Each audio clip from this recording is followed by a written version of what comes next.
ഇസ്രായേലിനെ പ്രതിസന്ധിയിലാക്കിയത് തീവ്ര വലതുപക്ഷ മന്ത്രി ബെസലേൽ സ്മോട്രിച്ചാണ്. സൗദി അറേബ്യയെക്കുറിച്ചുള്ള സ്മോട്രിച്ചിൻ്റെ വംശീയ പരാമർശങ്ങൾ വലിയ വിവാദമായി മാറി.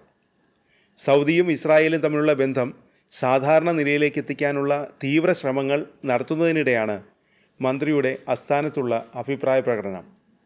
മരുഭൂമിയിൽ ഒട്ടകപ്പുറത്ത് സവാരി ചെയ്യുന്നത് തുടരുക എന്ന് പറഞ്ഞാണ് സ്മോട്രിച്ച് സൗദിയെ പരിഹസിച്ചത്. എന്നാൽ പരാമർശത്തിനെതിരെ പ്രതിഷേധ കൊടുങ്കാറ്റ് ഉയർന്നതോടെ മണിക്കൂറുകൾക്കുള്ളിൽ സ്മോട്രിച്ച് ക്ഷമാപണം നടത്തി. വിഷയത്തിൽ സൗദി ഔദ്യോഗികമായി പ്രതികരിച്ചില്ല. എന്നാൽ സ്മോട്രിച്ചിനെ UAE-യിലെ ഒരു മുതിർന്ന ഉദ്യോഗസ്ഥനെ വിളിച്ച് മുന്നറിയിപ്പ് നൽകിയിരുന്നതായി റിപ്പോർട്ട്. 1 മാസം മുമ്പാണ് സംഭവം. ഒരു മുതിർന്ന എമിറാത്തി ഉദ്യോഗസ്ഥൻ അബ്രഹാം കരാറുകളുടെ പ്രാധാന്യത്തെക്കുറിച്ചും കരാറുകളെ അപകടത്തിലാക്കുന്ന തരത്തിലുള്ള നടപടികളെക്കുറിച്ചും സ്മോട്രിച്ചിനോട് വിശദീകരിക്കാൻ ശ്രമിച്ചതായി ചാനൽ 12 റിപ്പോർട്ട് ചെയ്തു. സ്മോട്രിച്ച് ദുബായിലുണ്ടായിരുന്ന സമയത്താണ് ഈ മുന്നറിയിപ്പ് ലഭിച്ചത്. ഡൊണാൾഡ് ട്രംപ് ആദ്യവട്ടം US-ൻ്റെ പ്രസിഡന്റായി അധികാരമേറ്റ സമയത്ത് ഇസ്രായേലുമായുള്ള ബന്ധം മെച്ചപ്പെടുത്തിയിരുന്നു.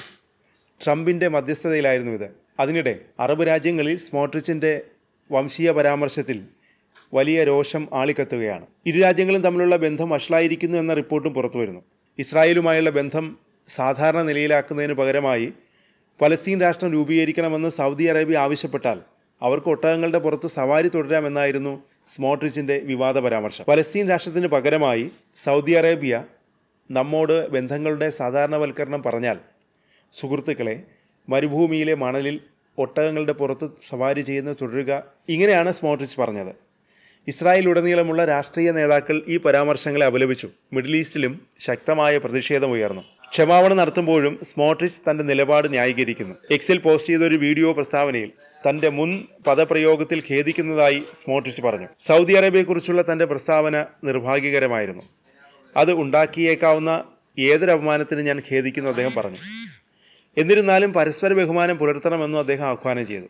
സൗദികൾ ഇസ്രായേലിനെ വ്രണപ്പെടുത്തുന്നത് ഒഴിവാക്കണമെന്നും അദ്ദേഹം ആവശ്യപ്പെട്ടു. സൗദികളെ വ്രണപ്പെടുത്താൻ താൻ ഉദ്ദേശിക്കുന്നില്ല, അതുപോലെ തന്നെ അവർ തങ്ങളെ വ്രണപ്പെടുത്തില്ലെന്നും ഞാൻ പ്രതീക്ഷിക്കുന്നു, സ്മോട്രിച്ച് പറഞ്ഞു. സ്മോട്രിച്ചിൻ്റെ പരാമർശങ്ങളെ ഇസ്രായേലിലെ പ്രതിപക്ഷം അപലപിച്ചു.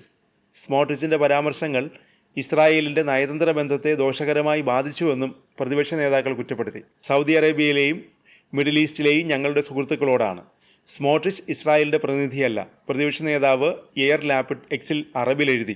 ക്ഷമാപണം നടത്തണമെന്നും അദ്ദേഹം ആവശ്യപ്പെട്ടു. സ്മോട്രിച്ചിൻ്റെ പരാമർശങ്ങൾ അജ്ഞതയും ഉത്തരവാദിത്തമില്ലായ്മയുമാണെന്ന് മുൻ പ്രതിരോധ മന്ത്രി ബെന്നി ഗാറ്റ്സ് പറഞ്ഞു.